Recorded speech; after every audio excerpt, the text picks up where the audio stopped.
Hey guys, it's Lemon Jose and welcome to another review. Today we're going to be reviewing Dragon Ball Z Kakarot. Dragon Ball Z Kakarot, a Dragon Ball Z video game that would retell all the arcs in the Dragon Ball Z manga / anime. When I first heard about this, I was fucking floored, not to mention that it was going to be an open world RPG. What? Now that got me really excited, not gonna lie. I love Dragon Ball Z, guys. It's my top 3 anime of all time, with the best English dub I've ever heard in an anime, and some of the best fights I've ever seen in an anime. I also love the manga because it's just so fast-paced. You go through this shit with a snap of your finger, and I love it. Not to mention that it's illustrated beautifully by Akira Toriyama. So how does a video game do in retelling the amazing arcs of Dragon Ball Z?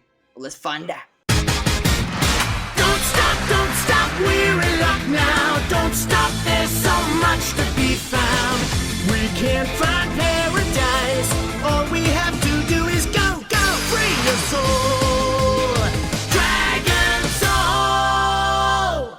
Now you guys might be wondering why I'm not talking about the story, and it's because it's too fucking long. Guys, this game literally has every single arc in Dragon Ball Z. It would take me hours to retell this shit in great detail like I do for every other game, so I'm just gonna talk about the presentation for this game. However, there would definitely, most definitely be story spoilers just to prove my point on my reasons for this section. So if you do not want that, skip to this time frame to see me talking about the gameplay. Anyway, so the visuals of this game are fucking trash. Yes, you heard me right. The visuals are trash. Now, at first glance, you're probably thinking I'm a psychopath because look at this game. It looks like a Dragon Ball Z game, doesn't it? Like, look at that. That looks exactly like the anime. Well, it's not that. I like the outside look, but the way that they use the visuals ruins it. I'm talking about the cutscenes, fellas. Now, cutscenes are probably the most important thing for me when you're making a game that is retelling a whole fucking anime from beginning to end, and they ruined it in the worst way possible that I could have ever imagined. The cutscenes in this game are some of the most lifeless, soulless, and piece of shit cutscenes in any video game I've ever played. Every single cutscene is just a character standing in one place with only one expression on their face, even if they do change emotion with their dialogue, and their mouths don't even match the words that they're saying for either language, whether it's Japanese or English. What you're seeing right now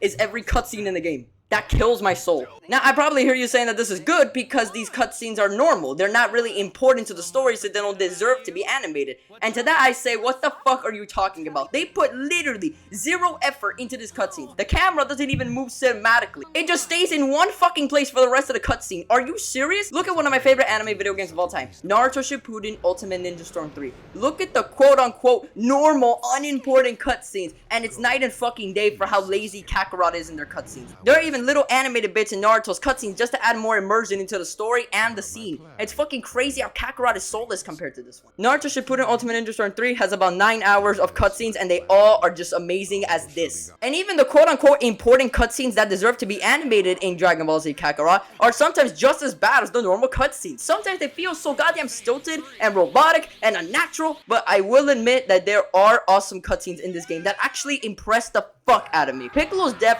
was beautiful. Playtime's over, Pipsqueak! You're dead!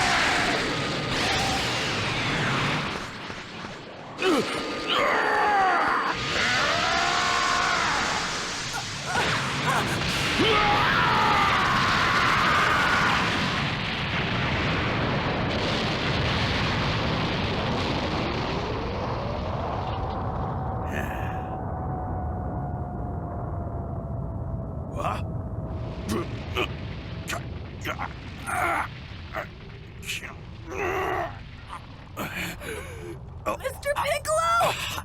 But go on. I want you to know you're the only real friend. The only real friend I ever had. These past few months, they really weren't half bad. You'd better not die. Go on.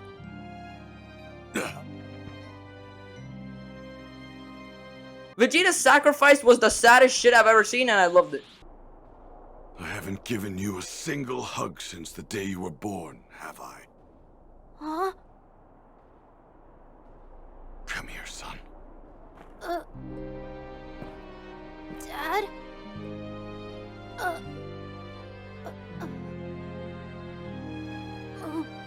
What are you doing, Dad? Cut it out! You're embarrassing me!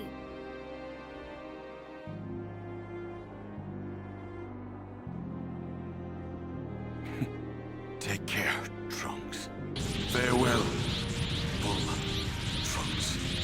Yes. Then you, Kakarot.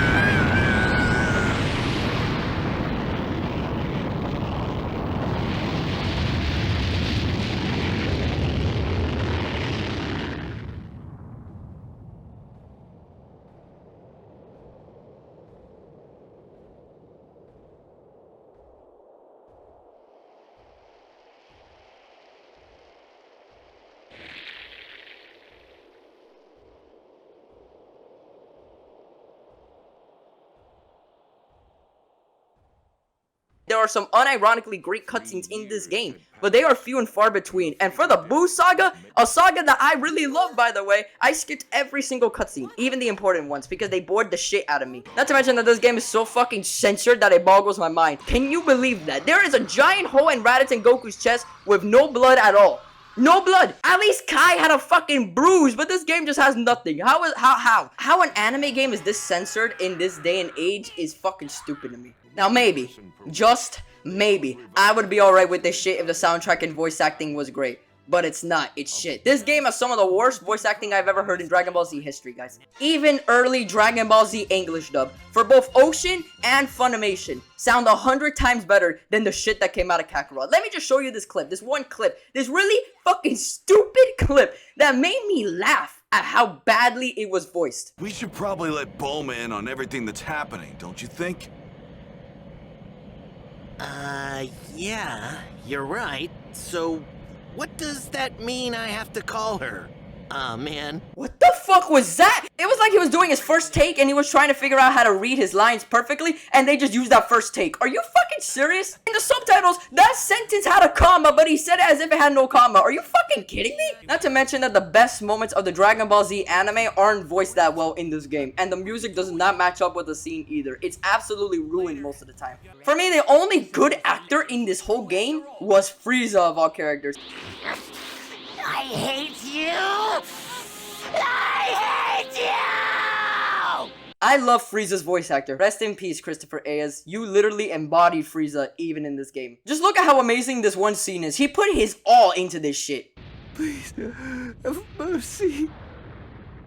I beg you.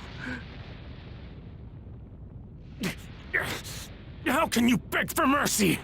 How many people begged you for mercy before you slaughtered them? How many? I beg you.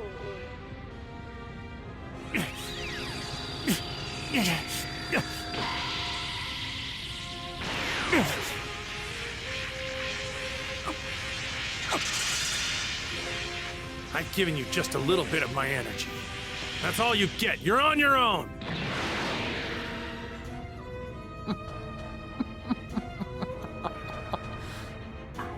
Greatest being in the universe.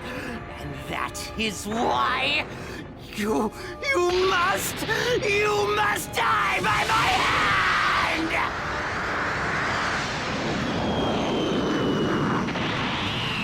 You fool!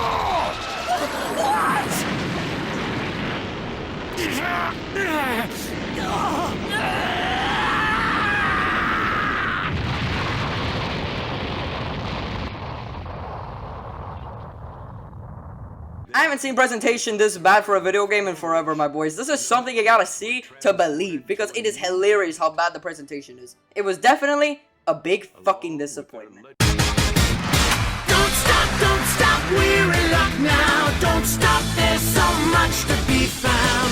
We can't find paradise. All we have to do is go, free your soul. Dragon Soul!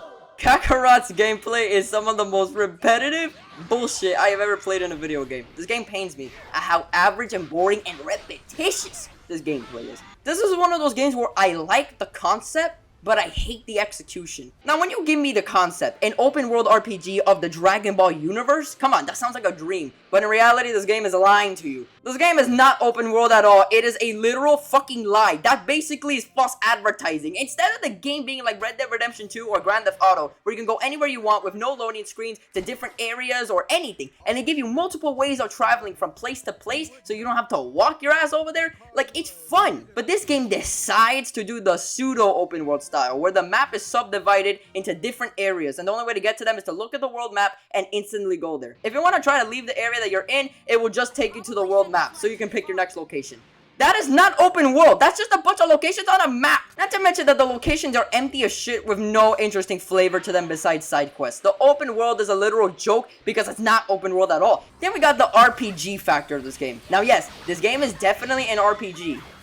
Technically. I say technically because this has to be the worst programmed RPG I've ever played. It never feels like an actual RPG. To those of you who don't know, an RPG is a game where you kill enemies to gain experience points to level up your character and make him or her stronger. RPGs are genius because they can make you feel like you earned your power. An amazing example are the Pokemon games. These are RPGs that feel so immersive because you have to create a cool team of little monsters where the more you level them up, the bigger and more powerful they get. It's like nurturing your child until he grows into an adult. It's amazing. And in RPG video games, you are most likely going to be doing this thing that we call grinding. Grinding is where you keep fighting enemies to get a whole lot of experience points. You usually do this so you can level up a lot and be strong enough to fight higher level enemies or high level bosses. And all of that is a thing in Kakarot. Yes, in every location there are tons of Red Ribbon Army robots waiting to beat your ass. And when you beat them, you gain experience points like every other RPG in the fucking world. And hell, they give you tons of experience points. And now let's talk about why I hate this. And it's because when you fight an enemy in the story missions, look at the experience points you gain by killing the enemies. That is 200,000 XP for killing one guy who was around your level in the story. And the character that I am playing as only leveled up once. Yes, you heard me. That one fight where I got 200,000 XP. And he leveled up once. That means grinding is absolutely pointless because if you get 2,000 XP for killing a normal bad guy in the map, that means you would have to fight 100 enemies to level up once. What in the fuck is even the point of making this game an RPG when you're not encouraged to grind or level up your characters in the slightest? That's like making a first-person shooter, but the guns don't have any ammo. And to get ammo, you have to punch 100 people to get one clip of ammo for your gun. That's retarded. Okay, so this game is not open world. It is barely an RPG because you were never forced to level up. Then what is this game? Well, it's a single-player fighting game. Now, maybe I would excuse the bullshit of open world RPG if the combat was at least fun.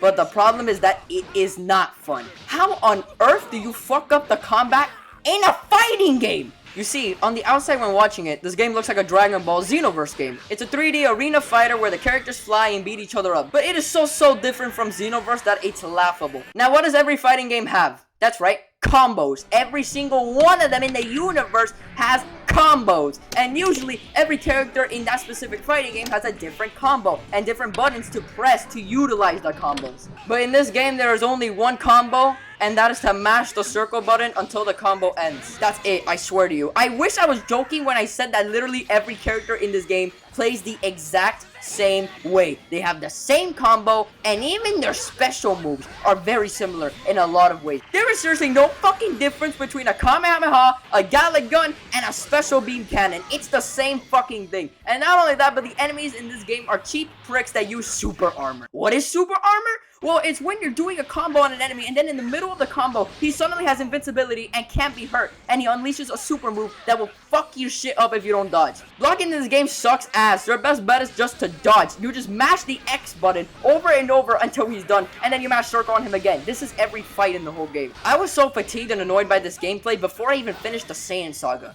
The first saga of the Dragon Ball Z anime. It also doesn't help that there is almost no difference between the game's normal enemies and the bosses of the game. The bosses of this game do the same exact things as the normal enemies. This isn't no Dark Souls or Naruto Shippuden Ultimate Ninja Storm, where the bosses are clearly different from your everyday battle. No, the bosses in this fucking game are the same as the normal enemies, except they are more annoying. You wanna know why? Because they have special moves that they spam on your ass until you finally kill them, making them more annoying than actually being fun challenges. This gameplay has pissed me off more than I could have ever imagined from a fighting game. I did not enjoy my time fighting at all. The only amount of fun that I had in this game was the Namek Saga. The Namek Saga was great because it was the only area in the whole game that felt like an open world. You could explore everything and go anywhere. It was really fun, I'm not even gonna lie. Even the Frieza boss was fun. Like, that's how you know they did a decent job at the Namek Saga. But after that, it was just fucking terrible. The Cell Saga and the Boo Saga were so unfun, guys. I did not enjoy it.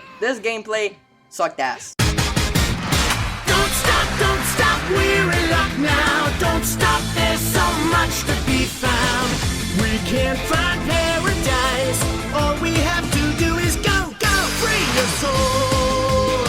Dragon Soul!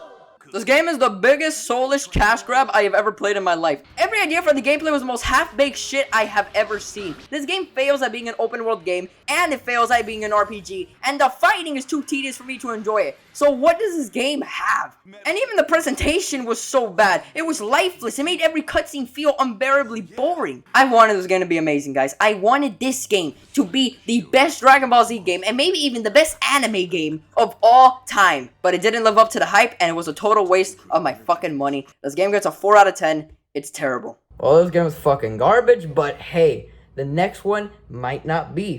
The next one, I don't know what it's gonna be. I have 3 games I'm recording at the moment, and I don't want to say it to any of you guys. One of them definitely is, though, Red Dead Redemption 2. So, you know, stay on the lookout for that one. But we also have 2 games I'm gonna keep a secret for now. So, who knows? What is it gonna be? What is it gonna be? I don't know. Do you know? I'll see you guys in the next video. Peace.